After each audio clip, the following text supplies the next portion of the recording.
The Merriam-Webster definition of rapport is a friendly, harmonious relationship characterized especially by agreement and mutual understanding or empathy that makes communications possible or easy.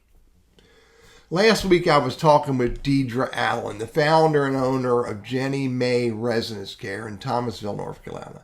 We were talking about the importance of networking for business as well as for life. The word rapport came up numerous times, and this really got me thinking about when and where do we actually use that term. Now, I learned about building rapport from a Sandler sales training program decades ago. And I also discovered some real-life tactics of building relationships in business and life through a Dale Carnegie program that I took about the same time.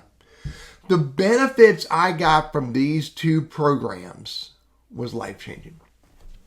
Now, although I respect the classic advice about building rapport, I think the phrase has been overused to the point that it often feels more like a business tactic than a human experience.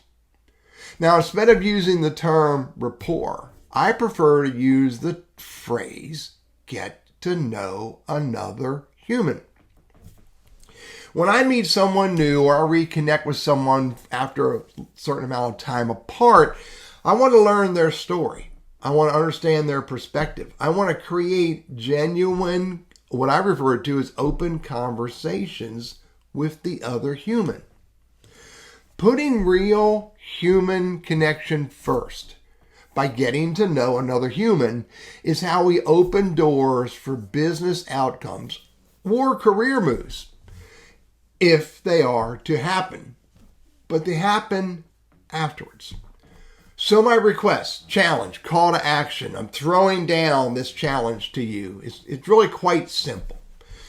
The next time you're at a networking event, a meeting, lunch, or just a conversation, make your first objective to get to know the other human. Because when you lead with curiosity, empathy, and genuine conversation, you create opportunities for human connection.